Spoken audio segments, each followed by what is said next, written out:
So hello, what's up mga ka-J-Vlog? Welcome ulit sa panibagong video, and for today's video yan, super duper excited akong i-unbox to at i-unbox na rin natin finally ang bagong labas na napakalupit na entry level smartphone today, ang Infinix Hot 60 Pro Plus. Maganda kaya to? Tara mga ka-J-Vlog, check natin.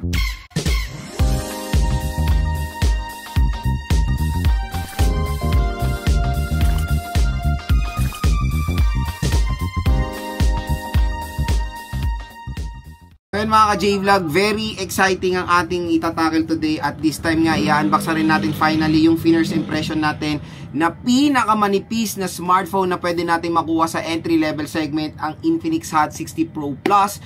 So ito po ay pwede makipagsabayan sa nipis doon sa ilalabas ngayon na iPhone 17 Air. So yun, super duper excited ako to matry dahil 5.95mm lang po ang sukat ng kanyang edge. And yun nga, new slim record redefine. Meron pa tong, ito yung excited din ako yung camera test, Sony IMX882, and of course sound by JBL pa tong device na to. At kung interested kayo dito makabili ng mura, may voucher dito sa ating view products. I-click nyo na tong view products na to dahil dyan mariredirect kayo sa bagsak presyo na Infinix Hot 60 Pro Plus. Ang tanong, magkano nga muna ba to? So, meron tong SRP mga ka-J-Vlog na 8,999 pesos or almost 9,000 pesos lang to with 8GB of RAM and 256GB of internal storage. Grabe. Unbelievable yung price. 9,000 pesos lang. Tapos, ang ganda na ng smartphone na to. At, ang magandang balita, sa online, pwede natin makuha to ng around 8,000 plus, or baka pag saswertein kayo sa voucher, makuha nyo to ng, parang nakuha ko, around 7,000 pesos lang itong Infinix Hot 60 Pro Plus. So sobrang solid, ang ganda ng deal mga ka-J-Vlog, and there's a possibility, malay nyo makuha nyo pa ng sagarang 7K to pag mga mega sale, malay natin, diba? Pero as of now, very affordable. Kaya kung interested kayo, i-click nyo na tong view products natin dahil dyan paniguradong murang-mura lang po itong Infinix Hot 60 Pro Plus. So again, ang napili nating color ni unbox is yung silver titanium. Medyo nagkaubusan sila sa fun color, yung merong, I think meron tong blue, pink ba yun? Let's check nga. Ayun, meron silang misty violet, sonic yellow, mocha, cyber green, and coral tides. Wala na yung mga yun. Ang available lang nung sale, sleek black and titanium silver. Kaya ito na lang kinuha ko, silver. So again, tara, samahan nyo ko yan box. Itong Infinix Hot 60 Pro Plus. So ito yung box ng Infinix Hot 60 Pro Plus. So medyo bago na yung design ng kanilang box eh. Ayan o. Bago-bago naman siya compare sa mga tradition natin na all green, di ba? So ito napakanipis po nitong smartphone na to na kaya po makipagsabayan sa nipisan niya sa upcoming iPhone 17 Air and sa S25 Edge. So kaya super duper excited ako kasi mga J-Vlog, gagawin ko tong daily driver. So Hot 60 Pro Plus, tignan nyo naman, 5.95mm design, new slim record redefine, AI phone to.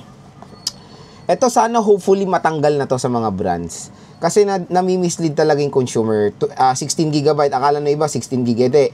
Ayan lang talaga totoong RAM niya, no, yung 8GB. So plus 8GB of extended RAM, a total of 16GB. So ang totoong RAM lang yan 8GB 256. Ito yung na-excite ako yung camera test dahil Sony IMX882 siya with in-display fingerprint scanner at sound by JBL pa yung speaker niya. Grabe. Biruin mo sa halagang sobrang mura lang, naka 60 Pro Plus ka na grabe yung specifications. Ayan, no, 45 watts fast charging rate, 1.5K display. So ano na siya, beyond 1080p, 144Hz 3D curve, MediaTek Helio G200. So it's a 4G smartphone. And meron siya 50 megapixel nga na Sony IMX882. So nung binili natin to, ubos na yung mga colorful colors niya. Dito na lang tayo sa titanium silver. At syempre nung binili natin tong Infinix Hot 60 Pro Plus is in-unbox natin to while receiving para syempre meron din tayong security. At don't worry, dyan sa product link natin, secured po dyan dahil official store ni Infinix yan at meron pa kayong voucher. Kaya click nyo na lang tong view products natin kung interested kayo bumili ng 60 Pro Plus. So open na natin siya. So ito na yung smartphone, Hot 60 Pro Plus. Ayan, slim design siya. Uy, ang nipis. Grabe namang smartphone yan. Okay, Sa content ng box, I don't know kung bakit licensed by Qualcomm siya. Pero MediaTek Dimensity, ay MediaTek Helio siya. The product certain planted technologies. Okay. So, merong mga technology dito na licensed by Qualcomm. Pero yung chipset niya is MediaTek. So, meron tayong user manual, SIM eject tool, warranty card. Uy, ito yung magiging challenge sa inyo dahil kayo ang maglalagay ng screen protector. Ano to? Face to screen, earpiece sticker, volume sticker. Ano to? Use side port sealing stickers. This phone comes with a factory installed protective film designed to optimal fit, improve edge durability, anti-lift performance. Or if you choose to apply a UV adhesive tempered glass screen protector, please follow these guidelines. So yan, ang dami nyong gagawing chinemeroots para lagay yung tempered glass. Gagawa ko ng separate video na ilalagay natin yung tempered glass nito. So, medyo challenging pala maglagay ng tempered glass. So, ito yung tempered glass niya. Good thing it's a tempered glass, hindi siya screen protector. And sad to say mga ka-J-Vlog, hindi absent po si Maring Jelly case, si Maring hard case to. At medyo pangit yung case na kasama. Manipis din of course, hindi yan nakaka-protect. So, ito na yung ating charging brick, si paring brick. So, 45 watt, fast charging brick siya. Sad to say, sa type A port. And of course, the USB Type-C cable. So, yan na. Check na natin to. Ano to? Titanium silver, Infinix Hot 60 Pro Plus. So, yun nga, Sony IMX Corning Gorilla Glass. Ang nipis, grabe naman tong cellphone na to. Cellphone pa ba to? Okay, tanggalin natin siya sa plastic niya. Ayan, Hot 60 Pro Plus. Uy, ay grabe nipis. Wow, sobrang, ngayon lang ako nakahawak ng ganitong kanipis na smartphone, to be honest yung natin na Samsung Galaxy Fold 7, manipis na yon.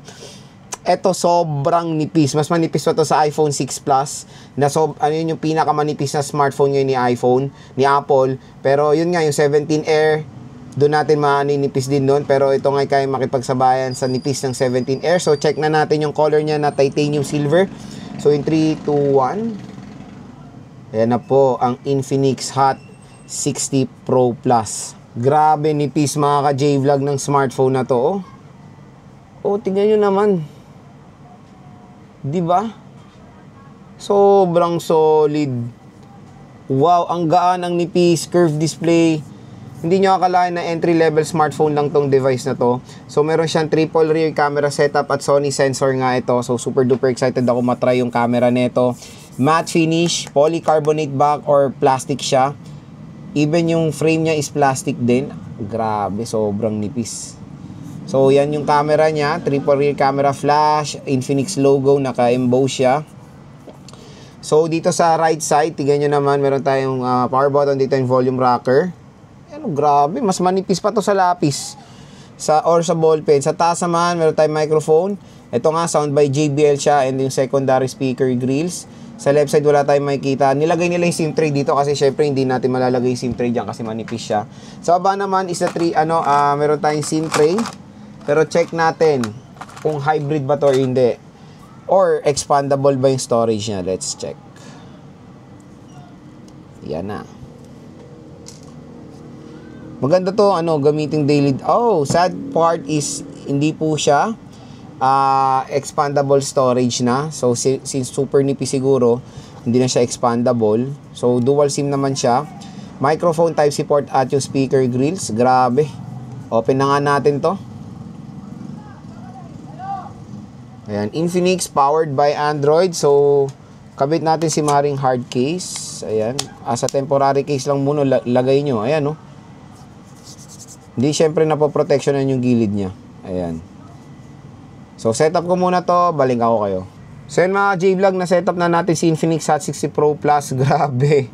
Sobrang ganda ng smartphone na to. Pang flagship level na yung look niya, yung feel niya. Pero, again, nakuha ko lang to ng below 8,000 pesos. So, sobrang mura lang. Diba? Grabe. Hindi ko alam kung paano nalalagay ni Infinix to dito. Napakamura. Sa iba, siguro mga 20, 15K, mga ganito, di ba, na mga design before. Pero ngayon, entry level, patok na patok to. So, una rin is maganda yung display niya, mataas yung brightness. So, beyond 1080p resolution to. About phone natin. So, ayan nga, 256 gigabytes.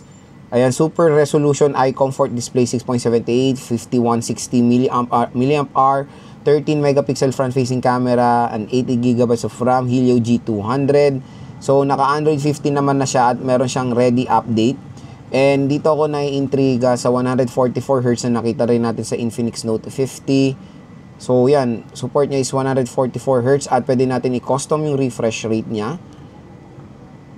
Sobrang snappy naman ng device na to. Grabe. I-set natin sa settings 144Hz para ma-feel. Ay, grabe. Ano nun ah. Tingnan nyo naman. Kung gaano ka-smooth. Dito ko sinet yung 144Hz sa settings niya.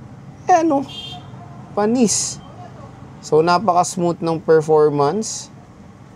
Kaya super duper excited din ako mag-game test itong Infinix Hot 60 Pro Plus. Ayan, napaka-nipis. So, yun mga ka-J-Vlog, na-unbox na natin, na hands-on na natin si Infinix Hot 60 Pro Plus. Next, magbibigay na ako ng first impression, hands-on natin dito sa device na to. Tignan nyo naman kung gaano kanipis itong device na to. Sobrang solid. Yung form factor, yung feel, pang flagship level na itong Infinix Hot 60 Pro Plus na entry-level smartphone lang to. Sobrang ganda nung display niya. Yun yung una nating first impression sa display.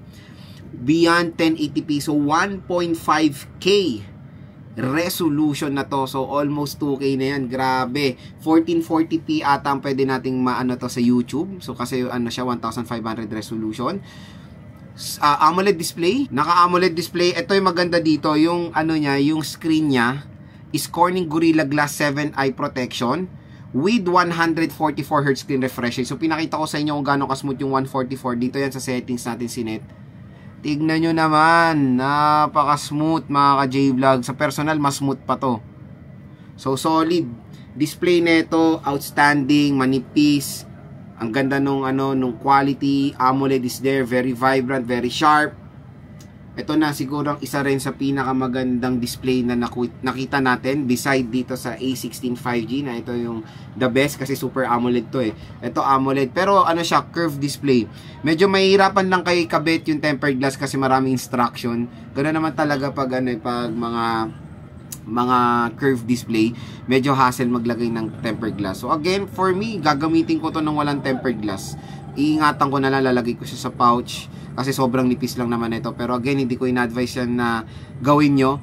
Nasa user na yan kasi mas gusto kong ma-feel yung talaga, yung display nito without any na nakakabit. Pero hindi naman advisable na hindi to lagyan ng tempered glass. Syempre, magagasgasan at magagasgasan pa rin yan. Is up to you pa rin. And again, is up to you pa naman. Next is yung chipset. Sa chipset na ito is yun nga, first time natin matatry yan. The MediaTek Helio G200. So, isa 6nm processor at ang GPU na ito is Mali G57MC2. So, yun, abangan nyo na lang yung game test natin dito. Pero specs-wise, when it comes sa GPU niya, ilang beses rin natin na-try yung G57. So far, so good naman yung Mali G57 sa gaming. Kaya, yun, asahan natin na hindi ito mabagal na smartphone. Ito rin yung very interesting dito sa Infinix Hot 60 Pro Plus, yung camera niya. For me, yun lang yung magiging useful dito, yung main camera. So, 50 megapixel siya, pero Sony IMX822 siya. So, asahan natin, pag narinig na natin yung Sony sensor sa ganyang mga smartphone, asahan natin magandang camera niyan. Kaya ika-camera test natin itong si Infinix Hot 60 Pro Plus. Stay tuned lang. And itong mga to is auxiliary lens. Parang useless lang yung mga camera na secondary and third camera nito. Kaya for me, ito lang talaga magagamit natin yan yung main camera niya. So parang lang eh.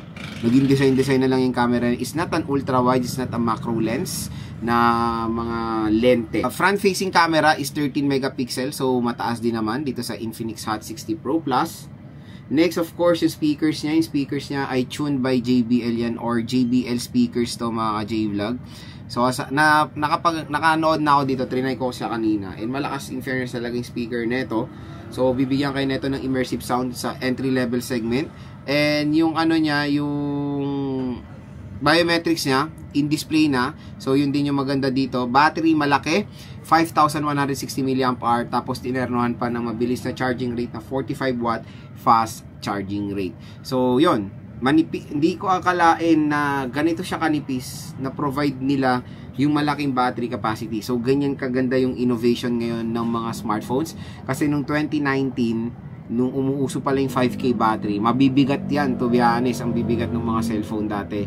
Pero ngayon, biruin mo, napakanipis pero ang laki ng battery. Hindi rin natin alam kung paano nagawa yan, kasi yung upcoming na iPhone 17 Air, para ma-maintain yung nipis, maliit po yung battery. Ka-battery niya yung, there's a rumor na ka-battery niya yung iPhone 12 na meron 2.9 battery. Pero ito, 5K battery, beyond 5K pa nga.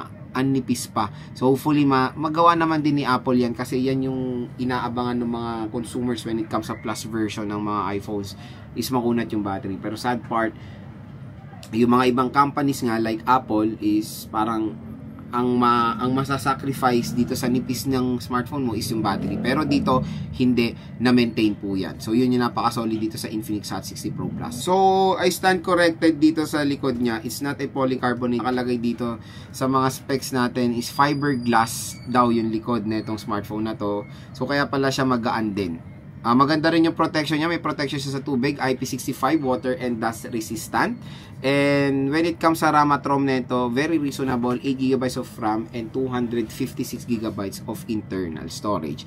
So again, kung interested kayo dito sa Infinix Hot 60 Pro Plus, yung link natin nandito, yung product link, i-click nyo na lang yan. Dahil mura at bagsak presyo lang dyan yung Infinix Hot 60 Pro Plus, i-add to cart nyo na to. Dahil dyan, pag dyan kayo bumili sa ating product link, panigurado mayroon kayo makuha voucher at below SRP lang.